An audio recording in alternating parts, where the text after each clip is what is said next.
जय हिंद दोस्तों, welcome to ज्योतिर्मय। दोस्तों, आज हम स्वागत करेंगे हमारे बड़े भाई आदरणीय अवनीश पीएन शर्मा जी का प्रारंभ से। भैया बहुत बहुत धन्यवाद, आज आपने टाइम दिया बिजी शेड्यूल में से निकालकर। हरिमोहन जी, आपको बहुत बहुत नमस्कार। आपके सभी दर्शकों को प्रणाम जी। बांग्लादेश एक सरदर्द बनता फिर रहा है।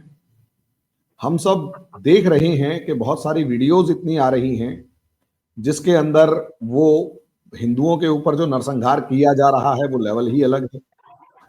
उन हिंदुओं की वहां वो दुर्दशा देखकर हमें यहाँ दर्द हो रहा है, दुख हो रहा है। सरकार के ऊपर दबाव भी बना रहे हैं। अब यहाँ जब ये सब चीजें चल रही हैं तो वहां से जो बांग्लादेश से बयान आ रहे हैं, बांग्लादेश से धमकियां आ रही हैं, उनको देखते हुए हमें गुस्सा आ रहा है कि सरकार कुछ कर नहीं रही। लेकिन मामला ऐसा है कि सरकार कुछ कर रही है लेकिन हमारे को दिखाई नहीं दे रहा। अभी 2 अपॉइंटमेंट्स हुई हैं और 2 अपॉइंटमेंट्स इस लेवल की हुई हैं कि जैसे ऐसा लग रहा है जैसे तैयारी शुरू कर दी गई हो। तैयारी चल रही थी, अब उसका नेक्स्ट गियर डाल दिया। ना सिर्फ 2 बल्कि 5 अपॉइंटमेंट्स हुई हैं, लेकिन हम 2 के बारे में ज्यादा फोकस करते हैं। अवनीश भैया, एक स्ट्रेट फॉरवर्ड मैनर में आपसे पूछूंगा वो तैयारियां क्या हैं और भारत सरकार किस दिशा में आगे बढ़ रही है। ठीक बात है। देखिए, जिन 5 अपॉइंटमेंट्स की बात आपने की, निश्चित रूप से अभी 2 दिन पहले जब हम सारे लोग सुबह उठे अपनी अपनी नींद से, तो हमें सबसे पहले खबर पता चली कि साहब आधी रात के लगभग मोदी सरकार ने 5 राज्यों में नए गवर्नर्स अपॉइंट किए हैं, जिनमें 3 ट्रांसफर आप कह लीजिए और 2 फ्रेश अपॉइंटमेंट्स हुए हैं। इस तरीके से वो राज्य थे उड़ीसा। उड़ीसा से रघुवर दास, जो झारखंड के मुख्यमंत्री और 2 बार के स्टेट बीजेपी प्रेसिडेंट रहे, उनको रिजाइन कराने से ये मामला शुरू हुआ। उन्होंने रिजाइन किया, उनको अभी तक कहीं कोई दूसरी पोस्टिंग नहीं दी गई है। इसका मतलब मैं ये समझ रहा हूं कि उनको एक्टिव पॉलिटिक्स में एक बार वापस झारखंड में भेजा जा रहा है। झारखंड के चुनावी नतीजे जब आए थे तो हम सभी ने लगभग कारणों की तलाश, भाजपा क्यों हारी, उसके कारणों की जब तलाश हुई थी तो ये हुआ था कि यहाँ पर भाजपा के पास कोई जमीनी नेतृत्व नहीं था, कोई संगठनकर्ता नहीं था। ऐसे में रघुवर दास की वापसी ये बताती है कि झारखंड हार के बाद भारतीय जनता पार्टी ने किस तरीके से आत्ममंथन किया और उसके लिए एक बड़ा डिसीजन लिया।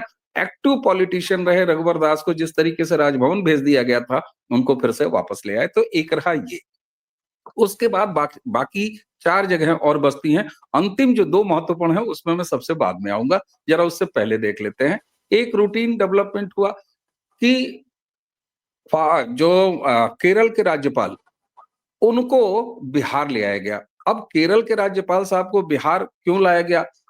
सवाल यह है कि बिहार इलेक्शन वाला स्टेट है, नीतीश कुमार वहां मुख्यमंत्री हैं और एनडीए स्टेट की जो बैठक हुई बिहार में, उसमें ये साफ कर दिया गया कि बिहार का अगला विधानसभा चुनाव नीतीश कुमार के ही नेतृत्व में, अगुवाई में वो एनडीए लड़ने जा रही है। ऐसे में केरल के राज्यपाल को वहां ले आना, आरिफ मोहम्मद खान साहब उस एज ग्रुप से आते हैं जिनका की एक रिश्ता, पॉलिटिकल रिश्ता, वो नीतीश कुमार से दिखाई देता है। और बहुत सारे लोगों को नहीं पता हो तो नीतीश कुमार और ये दोनों लोग एक ऐसे दौर के नेता हैं कि जिनमें आपसी सामंजस्य भी अच्छा खासा है आरिफ मोहम्मद खान साहब का। क्योंकि आरिफ मोहम्मद खान साहब, याद कीजिए, अटल बिहारी वाजपेयी वाले एनडीए के हिस्सा रहे थे। नीतीश कुमार साहब अटल बिहारी वाजपेयी वाले जो एनडीए थी उसका भी हिस्सा रहे थे। ऐसे में केरल से यहां पर ले आना एक जो सधा हुआ, जिसको हम भारतीय मुसलमान का कोई अगर अकेला रिप्रेजेंटेशन करने वाला कोई चेहरा अगर देख पाए भारतीय राजनीति में, हालांकि वो एक्टिव राजनीति में नहीं है, तो वो कम से कम हमारे ये साहब हो सकते हैं, आरिफ मोहम्मद खान साहब। बिहार की स्थिति क्या है, बिहार की जो पॉलिटिक्स है वो किस तरीके से लालू के बाद बदल गई है, जब नीतीश कुमार और लालू की पार्टी की ये साठगांठ आपस में टूट गई। ऐसे में आरिफ मोहम्मद खान साहब का वहां प्लेसमेंट, इलेक्शन और उसके बाद के नतीजों के बाद की सारी चीजों पर एक बहुत अच्छा डिसीजन ये दिखाई देता है। एक चीज इसके पहले कि मैं मिजोरम और मणिपुर चलूं, वहां के 2 अपॉइंटमेंट जो कि आपके जो शुरुआती कमेंट था उससे जुड़ा हुआ है। देखिए साहब, 2014 के बाद हरिमोहन जी, अगर हम सबने ध्यान दिया हो तो एक नई रवायत, राज्यपाल यानी गवर्नर की पोस्ट एक डेकोरेटिव पोस्ट कांग्रेस के रिजीम में हमेशा से बना के रखी गई। कांग्रेस अपने असहाय बूढ़े हो चले या जिनको उन्हें सजा देनी थी लेकिन उन्हें नकार नहीं पाते थे, ऐसे लोगों को एडजस्ट करने की पोस्ट हो बना दी गई थी कांग्रेस के समय में राज्यपालों की। लेकिन मैं मजाक में एक बात कहा करता हूं, बेबी रानी मौर्य का उदाहरण आपके सामने है। राज्यपाल और उनको विधानसभा का चुनाव लड़ा दिया, मंत्री भी बना दिया। तो ये एक नई शैली की राजनीति जिसमें राजभवन रिटायरमेंट के लिए नहीं, राजभवन केवल राजभवन की लग्जरी भोगने के लिए नहीं, बल्कि एक्टिवली संसदीय मर्यादा और संवैधानिक मर्यादा के अंदर रहते हुए राज्यपाल किस तरीके से अपने जहां वो अपॉइंट है उस राज्य की में, उस राज्य के एडमिनिस्ट्रेशन में सक्रिय भूमिका निभा सकता है। ऐसे में मैं दखलंदाजी की जगह ये कहूंगा कि संवैधानिक दायरे में रहकर, इसका सबसे अगर बेस्ट एग्जाम्पल आपको हमको याद करना हो तो वो धनखड़ साहब वेस्ट बंगाल में जब राज्यपाल थे, तो उन्होंने किस तरीके से राजभवन के बाहर भी राज्यपाल की भूमिका हो सकती है इसका भान कराया था। और ये कांग्रेसी परंपरा नरेंद्र मोदी जी ने तोड़ी है।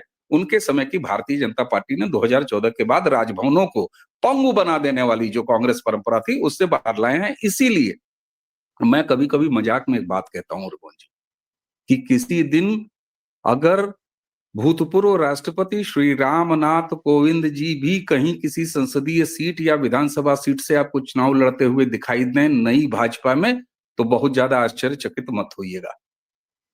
तो ये एक नई परंपरा आई है। अब आते हैं मिजोरम और मणिपुर। आप देखिए, मणिपुर जो दशकों से एक प्रॉब्लमेटिक स्टेट रहा है, लेकिन पिछले लगभग 1.5 सालों से जो कुछ भी वहां चल रहा है, कई बार उसको परिभाषित करने में ही तमाम गड़बड़ियां लोग करते हैं।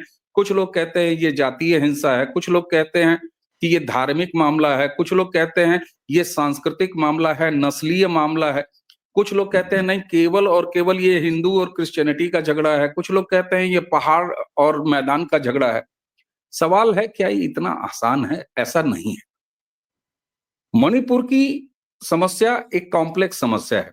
ड्रग्स एक बहुत बड़ा भाग है और ड्रग्स के साथ टिम्बर एक बहुत बड़ा एलिमेंट है जो ड्रग्स के सामने लोग दबा देते हैं मणिपुर के हवाले से। मणिपुर में जो कुकीज, नागाज और उसके साथ जो मैतेईस का एक अंतर संबंध है वो हम सबको पता ही होना चाहिए। नहीं पता है तो उसकी जानकारी लीजिए। वहां पर एक छोटा छोटा एलिमेंट नस्लीय का आता है, कल्चरल आता है, निश्चित रूप से आता है, लेकिन कोई एक समस्या है ऐसा नहीं है, कॉम्प्लेक्स सिचुएशन। ऐसे में 2 बड़ी इंपॉर्टेंट नियुक्तियां हैं मणिपुर के गवर्नर के रूप में। डिफेंस जो सेक्रेटरी थे हमारे, होम सेक्रेटरी भूतपूर्व ए.के. भल्ला साहब। ए.के. भल्ला साहब वो वरिष्ठ नौकरशाह हैं और मोदी के काफी करीबी हैं निश्चित रूप से, और सिर्फ करीबी नहीं है बल्कि एक परफॉर्मर नौकरशाह रहे हैं। 370 उनके समय में गया, कोविड मैनेजमेंट उनकी उपलब्धि है।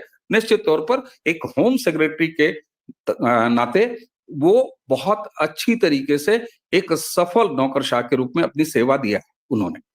उनका मणिपुर में पोस्ट करना गवर्नर के रूप में, और एक चीज का और ध्यान रखिए कि नरेंद्र मोदी ने उस तरह के गवर्नर बनाने की रवायत को बंद कर दिया है जो चुपचाप अपने ओएसडी के साथ फीता काटते हैं और राजभवन में आराम करते हैं, फूलों की प्रदर्शनियां लगाते हैं। नहीं, एक्टिव गवर्नर कैसे हो सकते हैं संवैधानिक मर्यादा में, और एक होम सेक्रेटरी जिसने अपनी पूरी सेवाएं इतने बड़ी जिम्मेदारी के साथ दी होंगी, उनको लाके मणिपुर में बैठा देना, मुझे लगता है कि ये काम के तौर पर उत्तर है कांग्रेस और कांग्रेसी इकोसिस्टम का कि मणिपुर पर अमित शाह कुछ बोलते क्यों नहीं, मणिपुर पर अमित शाह कुछ करते क्यों नहीं, होम मिनिस्टर चुप क्यों हैं, प्रधानमंत्री चुप क्यों हैं। एक्स होम सेक्रेटरी जिसने अभी कुछ महीने पहले तक केंद्र में सेवा दी है, वो मणिपुर के गवर्नर है। ये एक स्ट्रेटेजिक पोस्टिंग है, और स्ट्रेटेजिक पोस्टिंग कैसे होती है? जब कमांडर कोई प्लान चेकआउट कर लेता है, प्लान तैयार हो जाता है, बंकर्स को चिन्हित कर लिया जाता है, ये चिन्हित कर लिया जाता है कि कहां पर कौन सा वॉरफेयर और कौन सा कमांडर नियुक्त किया जाएगा, कौन सा कमांडर तैनात किया जाएगा, कौन कौन सी बटालियनें वहां पर भेजी जाएंगी, तब जाके इस तरह के कमांडर्स को अपॉइंट किया जाता है। इसलिए मिस्टर भल्ला को मणिपुर का राज्यपाल मैं केवल राजभवन के राज्यपाल के रूप में नहीं देख रहा हूं, बल्कि गृह समस्या से जूझ रहा, लॉ एंड ऑर्डर की समस्या से जूझ रहा, और वो लॉ एंड ऑर्डर की समस्या जो वहां के कल्चरल, वहां की अवैध ड्रग ट्रैफिकिंग, टिम्बर ट्रैफिकिंग, उसके अलावा नस्लीय, कल्चरल, इस सारे का एक बंच है। उस बंच को अगर कोई इतना अनुभवी नौकरशाह नहीं संभाल सकता है, तो आप जरा ये बताइए। तो वहां पर आप लोग कहेंगे कि साहब मुख्यमंत्री क्यों नहीं ऐसा कर सकते हैं, मैं उस पर भी आऊंगा। जिन लोगों को नॉर्थ ईस्ट और मणिपुर के बारे में थोड़ी सी भी जानकारी हो, उनके लिए मैं मिजोरम का महत्व कितना है मणिपुर के लिए और मणिपुर के लिहाज से, इसको जानना हरिमोहन जी बड़ा आवश्यक। दरअसल सीमाएं तो मणिपुर की और भी नॉर्थ स्टेट के जो हमारी सेवन सिस्टर्स हैं उनमें से कई के साथ सीमाएं मिलती हैं, ये बात सही है। लेकिन मिजोरम खासतौर से महत्व रखता है इस बात को लेके कि जो भी वहां पर कुकी या जो उग्रवादी या आर्म्ड जो एलिमेंट्स हैं जो मणिपुर में आते हैं, उनका रास्ता, उनको भेजे जाने का वो जो रूट है, वो मिजोरम से मणिपुर की तरफ आता है। क्योंकि पीछे म्यांमार की तरफ से इधर, कुछ बांग्लादेश, कुछ इस तरह से करके, खासतौर से म्यांमार, और ये तो मिजोरम मणिपुर का मेन सप्लायर है इंसर्जेंट्स का। इसलिए मिजोरम में जनरल वीके सिंह, तो एक जगह होम सेक्रेटरी एक्स और दूसरी जगह सीधे सीधे भूतपूर्व सेनाध्यक्ष उतार दिया। आप मुझे ये बताइए, ये कमांडर्स की नियुक्ति नहीं है तो क्या है? ये किसी बड़े प्लान का हिस्सा नहीं है तो और क्या है? जिस समय नरेंद्र मोदी ये सारे डिसीजन ले रहे थे, उस समय न कोई हरिमोहन, न कोई अवनीश पी शर्मा अंदर बैठे हुए थे, इसलिए अंदर की खबर नहीं है। लेकिन बाहर आ जाने के बाद, खबर पब्लिक डोमेन में आ जाने के बाद, आप गोटियों की प्लेसमेंट से ये अंदाजा लगा सकते हैं कि ये महज फीता काटने वाले राज्यपालों की नियुक्ति मणिपुर और मिजोरम में नहीं हुई है। ये साफ तौर पर सीनियर कमांडर्स को मैदान में उतारा गया है। और जनरल वीके सिंह और नॉर्थ ईस्ट, ये संबंध जरा कुछ लोगों को मैं याद दिला दूं। जनरल वीके सिंह साहब ऐसे तो वो देश के किसी भी हिस्से के जानकार हैं डिफेंस के हिसाब से, और अंतरराष्ट्रीय में भी उनका उतना ही टेक है, इस बात से इनकार नहीं कर रहा मैं। लेकिन आदमी की नाल कहां से जुड़ी हुई है, गर्भनाल कहां से जुड़ी है, ये बड़ा महत्व का विषय है। 1971 के समय, जिस समय बांग्लादेश और भारत और पाकिस्तान का मामला युद्ध हुआ था, जनरल वीके सिंह साहब एक बिल्कुल यंग ऑफिसर के रूप में उसी नॉर्थ ईस्ट में मिलिट्री इंटेलिजेंस में अपॉइंटेड थे। ध्यान रखिएगा, मिलिट्री इंटेलिजेंस में अपॉइंटेड थे। उनका शुरुआती कैरियर बिल्कुल यंग के तौर पर उसी नॉर्थ ईस्ट में मिलिट्री इंटेलिजेंस में। जिस तरीके से बांग्लादेश आपने कहा है कि वॉलेटाइल हुआ पड़ा है, चाइना वहां पर दिखाई दे रहा है, अमेरिका न दिखते हुए भी वहां मौजूद है, क्योंकि अमेरिका के रिप्रेजेंटेटिव यहाँ हमारे मणिपुर को लेके कितना ज्यादा इनकी मोहब्बतें जगती रहती है, राहुल गांधी और उनकी पार्टी और सोरोस एंड कंपनी की। तो इतनी कॉम्प्लेक्स सिचुएशन में आपने मणिपुर, जो कि सीधे सीधे प्रॉब्लमेटिक स्टेट है एक लिहाज से, वहां पर एक एक्स होम सेक्रेटरी को बैठाया, वरिष्ठ नौकरशाह को।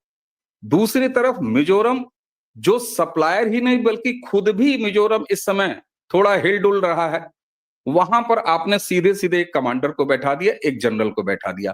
और आप क्या समझते हैं कि ये दोनों केवल मणिपुर और मिजोरम के राजभवनों में बैठ के केवल अपनी उस चौहद्दी पे काम करेंगे? नहीं करेंगे साहब।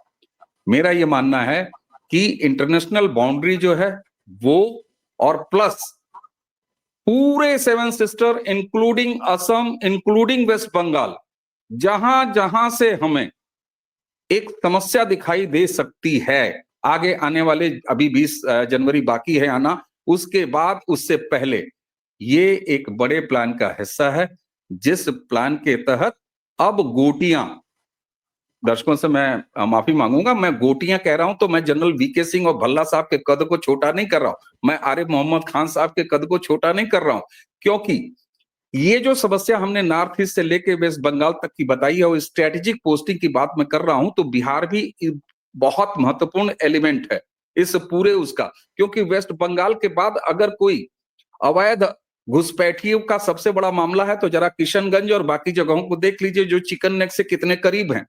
तो आरिफ मोहम्मद खान साहब, और बिहार की सबसे बड़ी समस्या क्या है? भाईजान की एक अच्छी खासी समस्या है, उसका एक इतिहास रहा है। ऐसे में मुख्यमंत्री के रूप में नीतीश कुमार एक अच्छे एडमिनिस्ट्रेटर और राजभवन में प्रगतिशील और भारतीय डीएनए के मुसलमानों के सबसे बड़े चेहरे आरिफ मोहम्मद खान साहब, ये बताइए, ऐसा नहीं लग रहा है आपको कि युद्ध भूमि में फाइनल शंखनाद से पहले ये योद्धाओं का जगह जगह पर स्ट्रेटेजिक लोकेशंस पर स्ट्रेटेजिक और वेल प्लान प्लेसमेंट है, ये पोस्टिंग नहीं है। इसलिए मैं इसे कमांडर्स की नियुक्ति करूंगा। महाप्लान नरेंद्र मोदी और उनकी सरकार का तैयार है। जियोपॉलिटिक्स सिचुएशन उसमें कहां कब ये संयोग बनाएगी, लेकिन कुछ बड़ा हो रहा है। ऐसे में अरकान आर्मी को शक्ति कहां से मिल रही है, जबकि अरकान आर्मी टोटली बैक्ड बाई, उसका इतिहास जो रहा है वो चीन से रहा है। लेकिन नई बदली परिस्थितियों में अगर देखा जाए तो इस समय अगर अरकान आर्मी यूनुस वाले बांग्लादेश को परेशान कर रहा है तो ये भारत के हक में दिखाई दे रहा है। तो क्या चीन द्वारा बैक्ड अरकान आर्मी इस समय भारत के किसी एजेंडे पे काम कर रहा है? बड़ा उलझा हुआ मामला दिखाई दे रहा है ना। इसीलिए मैं कह रहा हूं कि एक बहुत बड़ा big big big plan already, उसका ब्लूप्रिंट तैयार है और ब्लूप्रिंट बड़े लोगों के बीच में जो डिसीजन मेकर्स हैं उन पर डिस्कस किया जा चुका है और अब हम इंप्लीमेंटेशन देख रहे हैं। इसलिए मिस्टर भल्ला मणिपुर, जनरल वीके सिंह मिजोरम और आरिफ मोहम्मद खान साहब बिहार, ये मात्र 3 राज्यपाल नहीं हैं। और मैं फिर एक बार दोहरा दूं, नरेंद्र मोदी की स्टाइल ऑफ फंक्शनिंग को देखने के बाद मैं इन्हें राजभवनों में बैठने और गुलाब खोस के यहाँ पर चुपचाप फीता काटने, कुलाधिपति के रूप में कुलपतियों की नियुक्ति करने, कविता सुनने, किताबों का अनावरण करने वाले राज्यपाल ही नहीं रह गए हैं साहब। नरेंद्र मोदी बहुत अच्छी तरह से जानते हैं कि कौन सी बात कहाँ कैसे कही जाती है।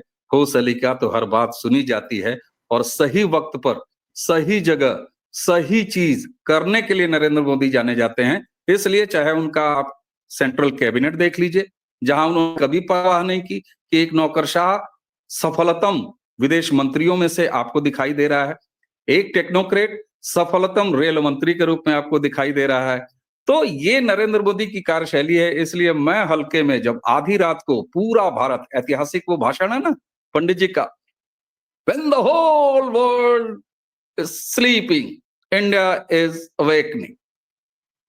सर, जिस समय हम सारे लोग परसों रात में सो रहे थे, नरेंद्र मोदी की महायोजना पर हम सुबह उठने के साथ ही हमने काम होते हुए देखा। इसलिए ये मात्र राज्यपालों की नियुक्ति नहीं है, मैं इसे कमांडर्स की नियुक्ति मान रहा हूं। भैया, जिस तरीके से आपने बताया कि स्ट्रेटेजिक पोस्टिंग में कहीं ना कहीं एक माहौल तो क्रिएट किया, माहौल क्या, एक स्ट्रेटेजिक पोस्टिंग है। और मुझे ऐसा लगता है, मैं इस चीज में एग्री करता हूं कि कहीं ना कहीं स्ट्रेटेजिक पोस्टिंग्स को बांग्लादेश भी देख रहा होगा और बांग्लादेश का जो अब क्या नाम है, नए नए अब्बा जान है पाकिस्तान और अमेरिका, वो भी देख रही हूँ। जी, कुछ कह रहे थे भैया? एक छोटा सा क्रॉस चेक सर, कितने घंटे बीत चुके इन नियुक्तियों को? 5 में से 5 छोड़ दीजिए, केवल मणिपुर और मिजोरम को ले लीजिए। सुबह शाम दिन के 5 वक्त नमाजों की तरह मणिपुर मणिपुर जपने वाली कांग्रेस और कांग्रेसी इकोसिस्टम, इन दोनों अपॉइंटमेंट्स के बाद कहीं कोई पब्लिक डोमेन में कोई रिएक्शन कांग्रेस की तरफ से आया हो तो जरा मुझे बता दीजिए। मैं पूछना चाहता हूं, यह सन्नाटा क्यों है भाई? सन्नाटा इसलिए है हरिमोहन जी कि कांग्रेस और कांग्रेसी इकोसिस्टम और कांग्रेस के बाहर बैठे हुए उन तमाम अवैध मालिकानों को यह पता लग गया है कि अब उनके मंसूबे मणिपुर, मिजोरम और पूरे नॉर्थ ईस्ट में ध्वस्त हो चुके हैं। डीप स्टेट का वर्किंग एजेंट राहुल गांधी और उनके छाप वाली कांग्रेस और उनका इकोसिस्टम का जो कुछ भी बयाना बट्टा था वो खत्म। मणिपुर में राज्यपाल पहुंच गए, नौकरशाह कम से कम आलोचना के लिए ही 2 शब्द कांग्रेस के किसी नेता ने बोल दिया होता, महत्वपूर्ण नेता ने। मिजोरम में वीके सिंह उपहास ही उड़ाने के लिए किसी कांग्रेस और कांग्रेसी को सिस्टम ने कुछ तो बोल दिया होता, लेकिन ये सन्नाटा बहुत कुछ बताता है। इसे कहते हैं इस थप्पड़ की गूंज सुनी तुमने, ये है। आपने जो कंक्लूडिंग रिमार्क दिया, दैट इज अल्टीमेट। मजा आ गया इस चीज को सुन के कि हाँ, कुछ एक अलग ही लेवल की कहानी चल रही है। अवनीश जी, आपने टाइम दिया भैया, बहुत बहुत शुक्रिया, बहुत बहुत शुक्रिया। उम्मीद करता हूं आगे भी ऐसा ही टाइम मिलता रहेगा। अभी हम इस डिस्कशन को यहीं तक रोकते हैं। अवनीश जी का चैनल प्रारब्ध, हमारा चैनल ज्योतिर्मय, ज्योतिर्मय ग्लोबल कर्मण्य, इन सबको लाइक करें, सब्सक्राइब करें, शेयर करें, बेल आइकन जरूर दबाएं ताकि हमारी ये वीडियोस आप लोगों तक जल्दी से जल्दी पहुंचे। धन्यवाद, धन्यवाद भैया, बहुत बहुत। थैंक यू, धन्यवाद, नमस्कार।